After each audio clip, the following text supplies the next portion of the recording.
നിന്നെ പോലെ അഷ്ടിക്ക് വകയില്ലാത്ത ഒരുത്തിയെ ഈ വീട്ടിലേക്ക് കൊണ്ടുവന്നിട്ടുണ്ടെങ്കിൽ അത് എൻ്റെ ഇഷ്ടത്തിന് നിൽക്കാൻ വേണ്ടി തന്നെയാണ്. മഹേഷ് അവളോട് ദേഷ്യത്തോടെ പറഞ്ഞു. അതുകൂടി കേട്ടപ്പോൾ അനു ആകെ തകർന്നുപോയി. സ്വന്തം ഭർത്താവ് പോലും തന്നെ ഒരു അടിമയെ പോലെയാണ് കണക്കാക്കുന്നതെന്ന് അപ്പോഴാണ് അവൾക്ക് മനസ്സിലായത്. ഇത്രയും ദിവസം പഞ്ചാര പുരട്ടിയ വാക്കുകൾക്കുള്ളിൽ അയാൾ തൻ്റെ സ്വഭാവം ഒളിപ്പിച്ചു വെച്ചിരിക്കുകയായിരുന്നു. ഒരു ഗ്രാമത്തിലായിരുന്നു അനു ജനിച്ചത്. അച്ഛനും അമ്മയും കൂലിപ്പണിയും ഒക്കെ എടുത്തിട്ടാണ് ജീവിതം മുന്നോട്ട് കൊണ്ടുപോയിരുന്നത്. അനുവും മാമിയും 2 കുട്ടികൾ കൂടി ആയപ്പോൾ ആ വീടൊരു സ്വർഗം പോലെയായി. നീക്കിയിരിപ്പൊന്നും ഉണ്ടായിരുന്നില്ല. എന്നാൽ ഓരോ ദിവസവും വളരെയധികം സന്തോഷത്തോടെ തന്നെയായിരുന്നു അവർ ജീവിച്ചത്. 2 കുട്ടികളും പഠിക്കാൻ മിടുക്കികളായിരുന്നു. ഡിഗ്രിക്ക് പഠിച്ചുകൊണ്ടിരിക്കുമ്പോഴാണ് അനുവിനൊരു വിവാഹാലോചന വരുന്നത്. ടൗണിൽ എഞ്ചിനീയറായ മഹേഷിൻ്റെ വിവാഹാലോചനയായിരുന്നു. എങ്ങനെ നോക്കിയിട്ടും മഹേഷിൻ്റെ കുടുംബത്തോടൊപ്പം നിൽക്കാൻ പോലും യോഗ്യത അനുവിൻ്റെ വീട്ടുകാർക്കുണ്ടായിരുന്നില്ല. എന്നിട്ടും എന്തുകൊണ്ടാണ് അവരിങ്ങനെ ഒരു വിവാഹാലോചന മുന്നോട്ട് കൊണ്ടുവന്നതെന്ന് എത്ര ആലോചിച്ചിട്ടും ആർക്കും മനസ്സിലായില്ല. എന്തായാലും അത് അനുവിൻ്റെ ഭാഗ്യമായി അവളുടെ വീട്ടുകാർ കരുതി. എന്നാൽ പഠിച്ച് നല്ല ഒരു ജോലി നേടിയെടുക്കണമെന്ന് ആഗ്രഹമുള്ള അനു ഈ വിവാഹത്തെ എതിർത്തു. പക്ഷേ അവരെല്ലാവരും കൂടി പറഞ്ഞ് അവളുടെ മനസ്സ് മാറ്റി വിവാഹത്തിന് സമ്മതിപ്പിച്ചു. വിവാഹം കഴിഞ്ഞ ആദ്യ നാളുകളിൽ മഹേഷ് നല്ല രീതിക്ക് തന്നെയാണ് പെരുമാറിയത്.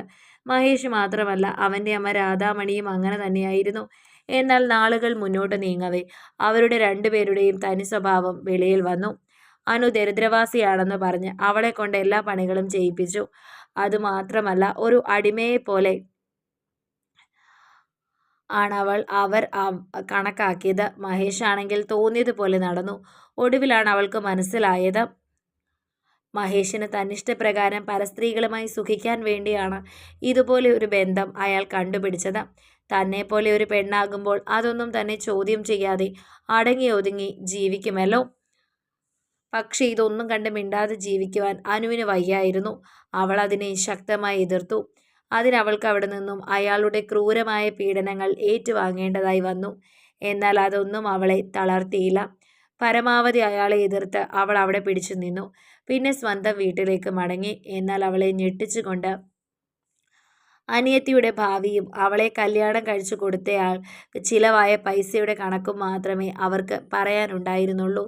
തിരിച്ച് മഹേഷിൻ്റെ അടുത്തേക്ക് തന്നെ പോകാനാണ് അവരാവശ്യപ്പെട്ടത്. തങ്ങളെക്കാൾ സമ്പന്നമായ കുടുംബമായതുകൊണ്ട് ഒന്ന് താഴ്ന്നു കൊടുക്കാൻ. അതായത് അയാൾ ചെയ്യുന്നതെല്ലാം കണ്ണടയ്ക്കണമെന്ന്. അനുവിനത് സമ്മതമായിരുന്നില്ല. അവൾ തൻ്റേതായ രീതിയിൽ അവരെ എതിർത്തു. എന്നാൽ വീട്ടുകാർ അവളെ യാതൊരു വിധത്തിലും സപ്പോർട്ട് ചെയ്തില്ല. അതോടെ അവിടെ നിന്നും അവൾ ഇറങ്ങി തിരികെ മഹേഷിൻ്റെ വീട്ടിലേക്ക് പോകില്ല എന്ന് അവൾ തീരുമാനിച്ചിരുന്നു. അവിടെ നിന്നും നേരെ പോയത് ഒറ്റയ്ക്ക് താമസിക്കുന്ന തൻ്റെ അപ്പച്ചിയുടെ അരികിലേക്കാണ്. കെട്ടിയവൻ കള്ളുകുടിച്ച് ഉപദ്രവിച്ച് അയാളെ അടിച്ച് ആ വീട്ടിൽ നിന്നും ഇറങ്ങിപ്പോന്ന ധീരയാണവർ. എല്ലാവരും അവരെ കുറ്റം പറഞ്ഞപ്പോഴും അനു അവരെ സപ്പോർട്ടായി കൂടെ ഉണ്ടായിരുന്നു. അതിൻ്റെ ഒരു സ്നേഹം അവർക്ക് അനുവിനോട് എന്നുമുണ്ട്. അപ്പച്ചി 2 കൈയും നീട്ടി അനുവിനെ സ്വീകരിച്ചു. പഠിച്ചെടുത്തതും ലോകം അറിയപ്പെടുന്നതും ഡിസൈനറായതും അവൾ ഫാഷൻ ഡിസൈനിങ് അവിടെ നിന്ന് പഠിച്ചു. ഒരിക്കൽ ജോലിയിൽ കൃത്രിമം കാണിച്ച് അറസ്റ്റ് ചെയ്യപ്പെട്ട ഒരു എഞ്ചിനീയറുടെ കഥ അവൾ പേപ്പറിൽ വായിച്ചു. പേര് മഹേഷ് എന്നായതുകൊണ്ട് തന്നെ അവളുടെ ചുണ്ടിൽ പുച്ഛച്ചിരി വിടർന്നു. അവൾ പോകുന്നതിന് ശേഷം അയാൾ പരസ്ത്രീ ബന്ധങ്ങൾ പരസ്യമാക്കിയതും അവളുമാർ പണത്തിനു വേണ്ടി അയാളെ പിഴിയുന്നതും ലഹരിക്ക് അടിമയാകുന്നതും എല്ലാം അറിഞ്ഞിരുന്നു. കൂടുതൽ പണം അവർക്ക് കൊടുക്കാൻ വേണ്ടി ജോലിയിൽ തന്നെ എന്തോ കൃത്രിമം കാണിച്ചത് കൊണ്ടാണ് ഇപ്പോൾ പോലീസ് അറസ്റ്റ് ചെയ്ത കേസായതുമെല്ലാം. ഇതുവരെ സപ്പോർട്ട് ചെയ്യാത്ത കുടുംബക്കാർ മുഴുവൻ അവളുടെ കയ്യിൽ പണമായി എന്ന് കണ്ടപ്പോൾ സപ്പോർട്ടും കൊണ്ടുവന്നിരുന്നു.